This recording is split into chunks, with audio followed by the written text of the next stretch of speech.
سلام، امروز اومدیم به شهر نوشاباد کاشان که حدود 3 کیلومتری آران و بیدگل هست که یه بازدیدی از شهر زیرزمینی اویی داشته باشیم.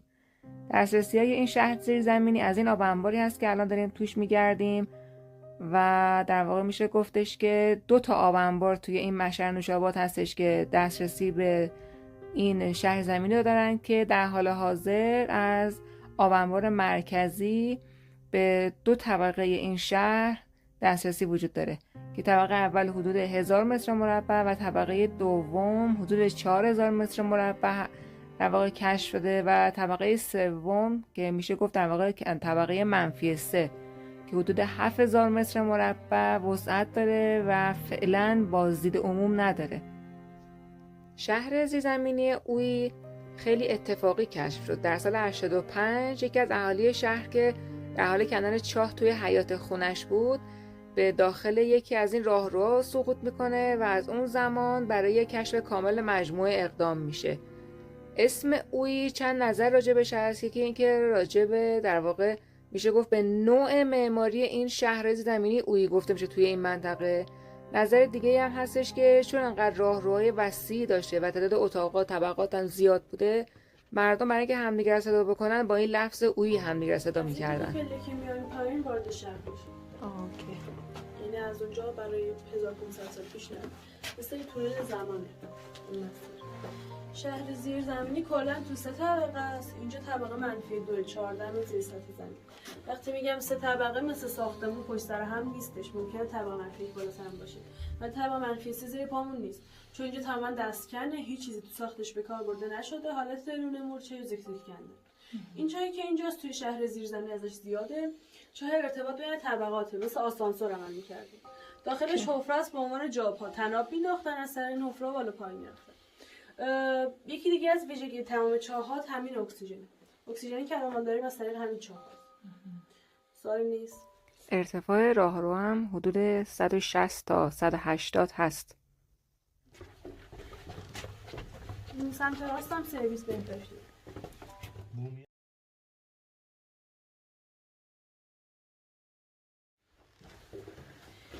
این قسمت ها اتاقای اسکان ما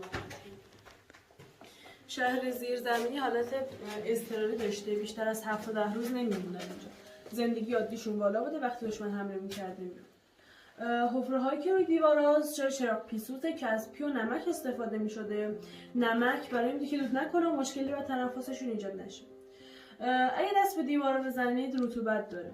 خاک اینجا تقریبا خاک شروسه، ویژگیش اینه هر چقدر رطوبت داشته باشه چسبندگیش بیشتر میشه. نوشاباد تا الان کلی زلزله مدیرای خراب نشد. چند تا ویژگی شهر رو بگم. ارتفاعش کوتاه، کانالاش باریکه. خیلی ازم پرسیدن که آدم کوتوله اینجا زندگی میکرده. نه، از قصد کوتاه گرفتن که اگه دشمن حمله کرد یک کیکی وارد بشه، سرعت حملش کم بشه و نتونسته استفاده بکنه. دیگه اینکه راهروها شرایط خطای دید داره. اگه از اینجا نگاه کنید انگار ته بسته است. اگه از اون آخر نگاه کنید انگار اینجا بسته است. این باعث میشه فکر کنن هیچ ادامه مسیری وجود نداره، برمیگشتن و براشون ادامه نمیدن. چاهایی که از تو خونشون کندن مستقیم به طبقه -1 راه نداره. اگه دشمن می‌خواسته بیاد طبقه -1 باید میرفته -3، از -3 میرفته -2، از -2 میرفته -1. این باعث میشه که سردرگم میشه، دیگه پشیمون بشه، ادامه راه نداره. چاهی که اینجاست به شکل ال انگلیسی به بیرون راه داره. احتمالاً به 3 دلیل ازش استفاده می‌شده.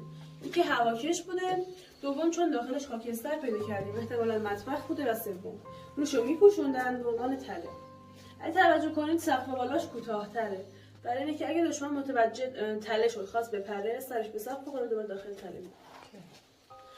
اول بریم اون قسمت رو ببینیم بعد.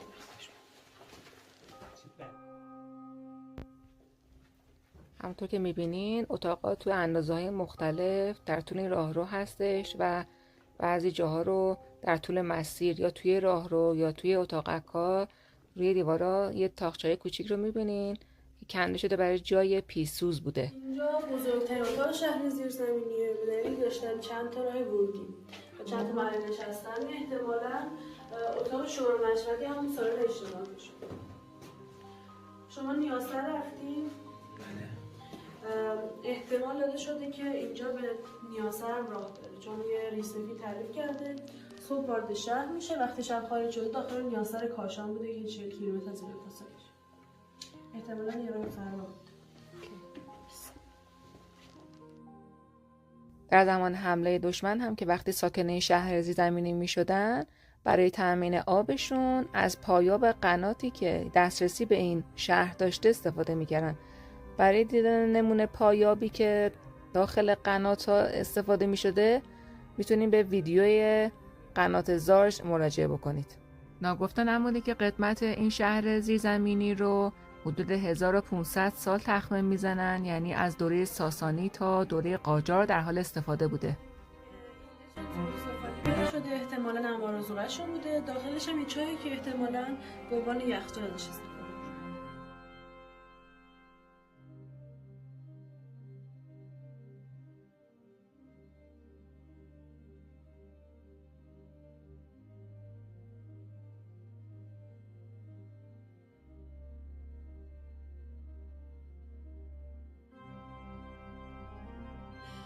این همون چاه هست. آره این چاه محل کشفه، همون که سال 83 مغنی کنده. 10 مترش خودش میکنه با اختیار خودش، تا این متری زیر پاش خالی میشه داخلش هم میفته. چون تقریبا تا اینجا پر از گل و رسوب بوده براش مشکل پیش نیومده.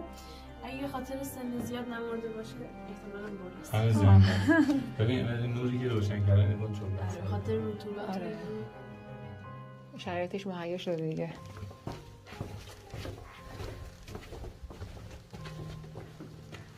این چاه هم حالت پلکانی داره، میره طبقه منفی 1.